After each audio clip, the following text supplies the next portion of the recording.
Okay, yes, what is going on, everybody? Welcome back to the Rugby Muscle Podcast, your tarot cards for guiding you through your training, your nutrition, and your performance for rugby. I'm your host, as always, TJ, and I think this one is going to be a banger. I'm pretty excited for it, and if at any point you agree, thumbs up on the YouTube and 5-star ratings on the podcast platforms are always appreciated. Sharing it with your team, or maybe even for this episode, it could be shared with some loved ones. Also, really does help out the show.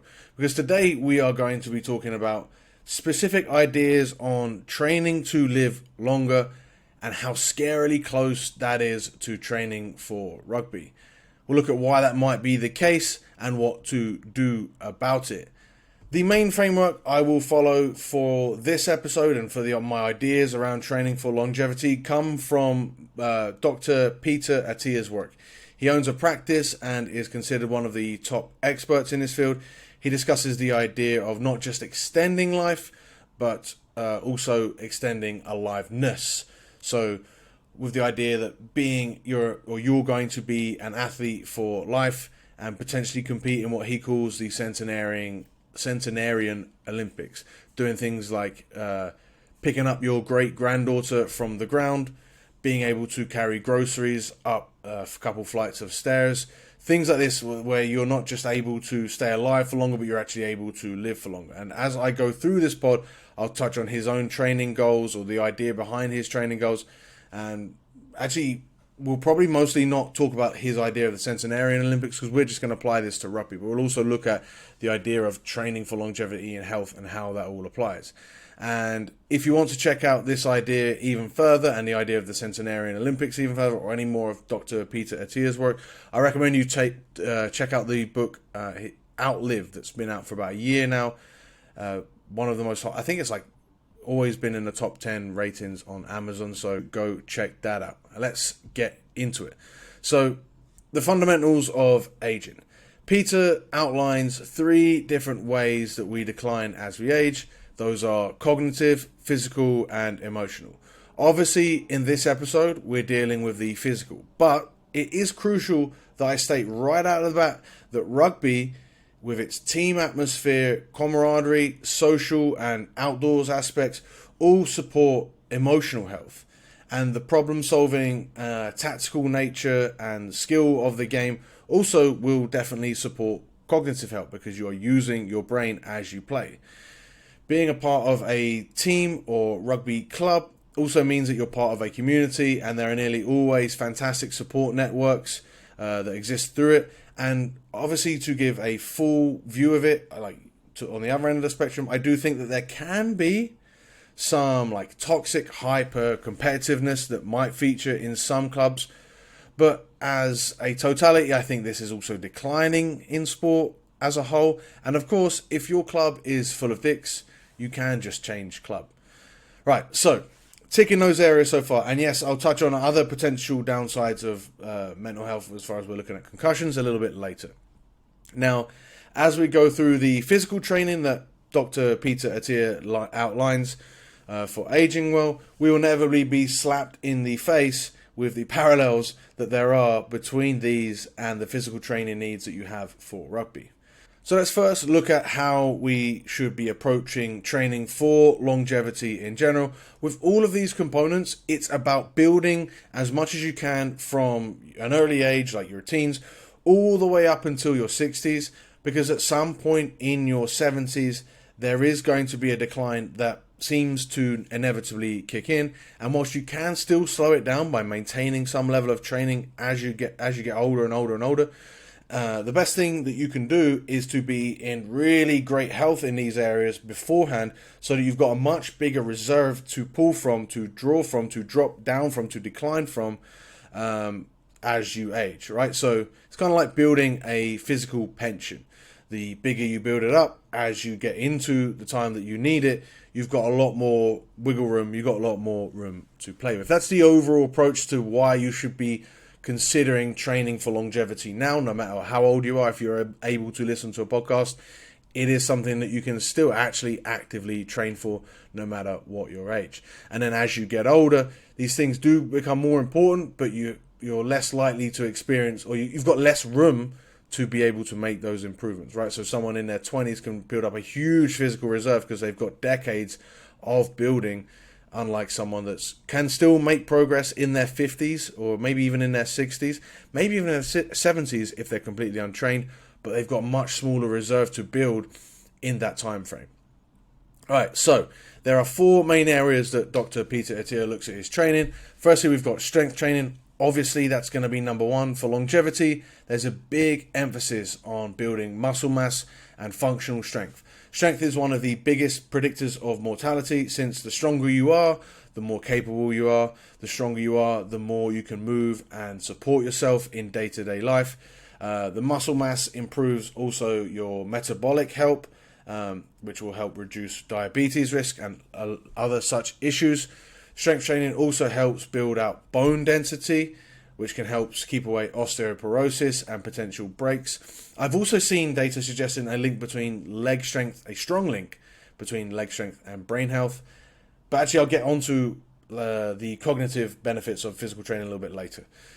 Just getting bigger and stronger obviously is a something that you should be concerned with as you get older, but also obviously no-brainer. You listen to the Rugby Muscle Podcast, you know you don't need me to spell out how getting bigger and stronger is going to be fantastic for your rugby performance, so we're not even going to go into it. Next, we've got cardiovascular training. We'll divide those up into 2 ways. Firstly, we've got your aerobic capacity. Training your aerobic system is going to improve the efficiency of the heart, arteries, and blood, which is going to obviously help reduce the risk of heart disease, stroke, and other such complications. It also helps increase lung capacity, allowing oxygen to flow even more freely throughout the body.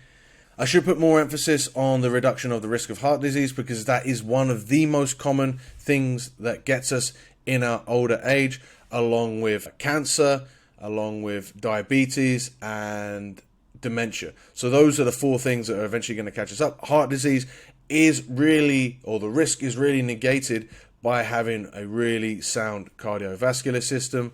We'll look at the others later, potentially ignoring cancer, because there's just so much diversity. It goes beyond the scope of this podcast. So now looking at aerobic capacity and its benefits for rugby. I've harped on this for a long time now. Since rugby is played over 80 minutes, most of which is walking, standing still, or slowly jogging, the aerobic system is the most used energy system during a game. So training your aerobic system, training zone 2, getting a stronger aerobic system is going to lead to improved performance with increased recovery time between those high intensity efforts that you will put into in a game during those times when you're jogging, standing still, etc. And it's also going to give you more mental and physical capabilities to be in good positions during those times.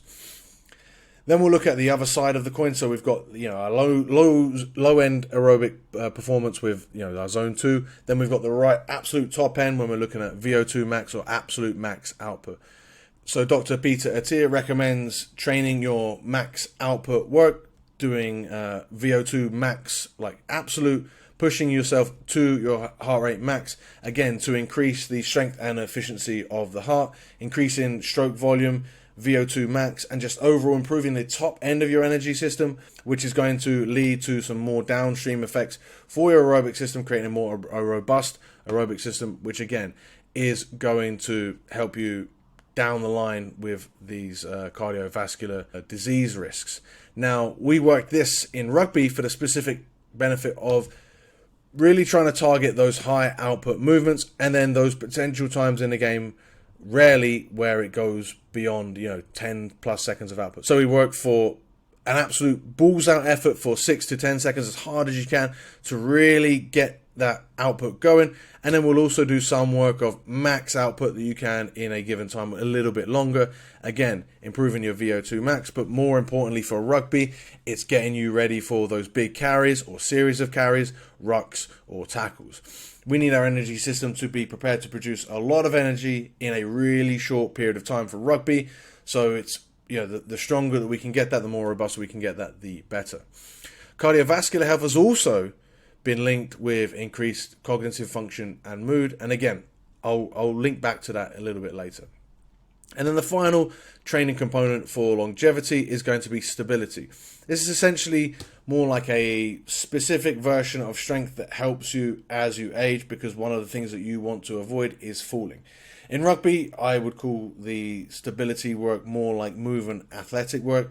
And for, essentially our longevity, this is preventing us from falling, which in elderly populations can have dire consequences. It's very common to have one fall lead to one hospital visit, maybe a broken hip, particularly if you're not doing your strength work, and then everything sort of cascades and goes downhill from there. It's ridiculously common. So the more that we can avoid damaging falls, the better. So with the elderly population, it's not just improving like balance, it's also about improving your proprioception to react to slips, trips, etc. So maybe you've got to catch a handrail on the way down, or maybe you've just got to plant your foot, maybe you've got to react to any sort of stimulus of you being pushed.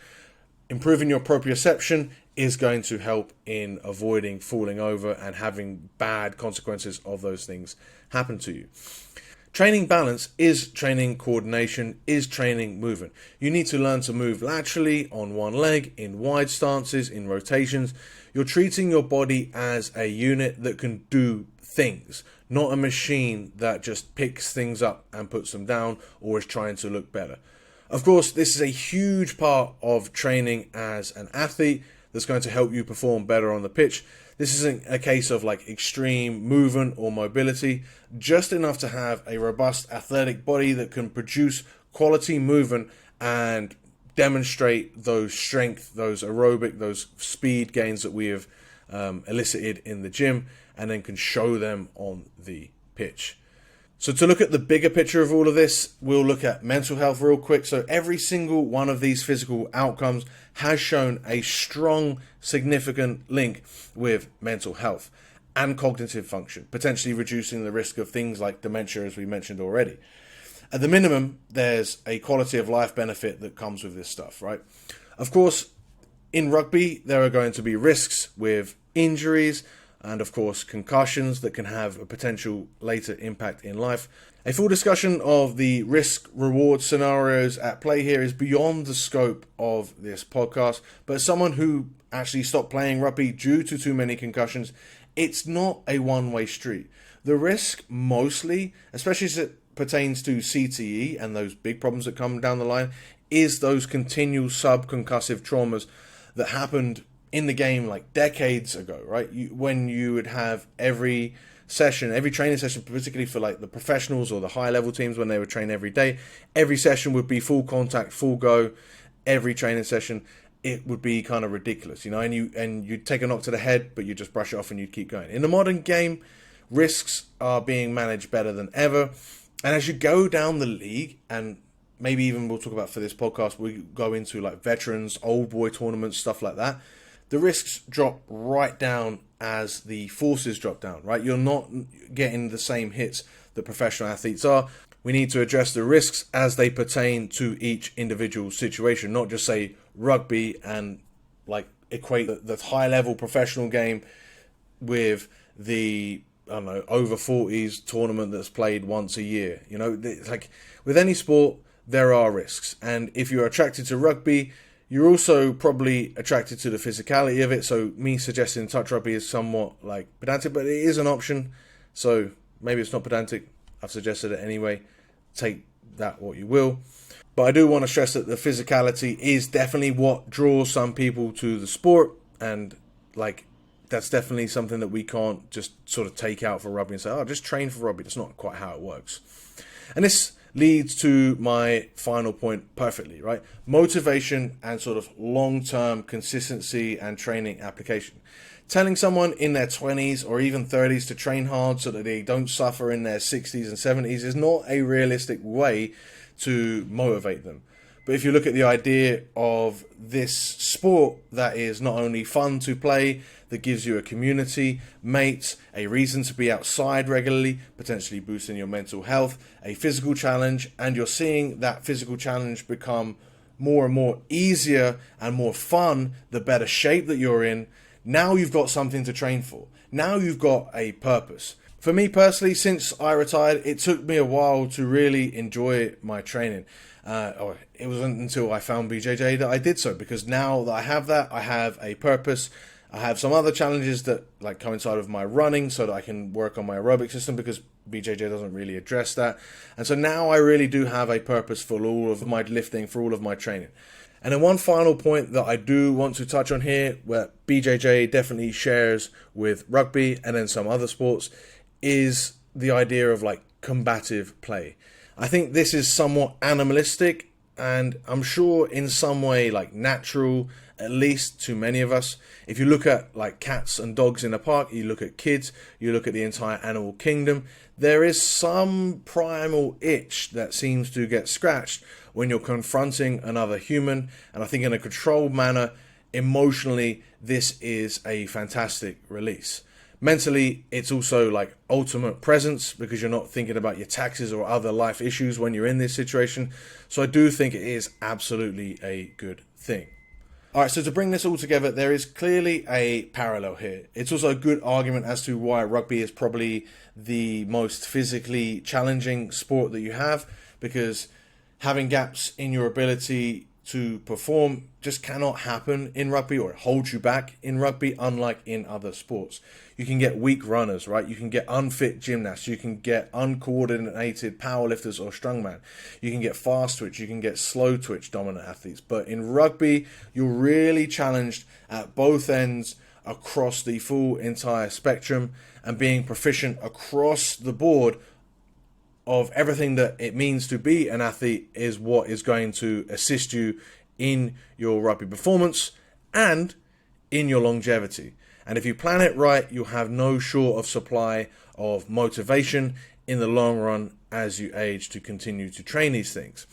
Now, planning for this is where it can get tricky, particularly with a limited time, most information coming from specialists, and the fact that they don't necessarily support each other in the training environment. That is where, of course, I can help. So if you're interested in programming or coaching, I'll put the links in the description. Just click them, sign up, apply, and you'll be the best thing that you did, not just for your rugby performance, but potentially for your longevity too. I'll leave you with this. You and every single person listening to this is an athlete. It doesn't matter your age. It doesn't matter your ability. You have the power to improve in many, if not all of these areas. And in doing so, you're not just preparing for rugby, but for life. With limited time, you should not really look for excuses. That doesn't help. But instead, you should look for a seasonal approach, right? So instead of going full go at all of them or saying, I can't do any of these, there's no point. You should balance strong focuses in some areas or at some times with minimalistic focuses in other areas at other times. And as you continue to rotate through those seasons and rotate those areas and train and improve, you'll build up those reserves that you'll thank yourself for later, and you'll become an awesome athlete that enjoys themselves along the way. I hope that helps. If you have any questions, feel free to ask below in the YouTube or tap the 3 dots on Spotify. If you haven't already, give it a thumbs up. 5-star ratings, once again, are always appreciated. And thank you for watching or listening. See you in the next one.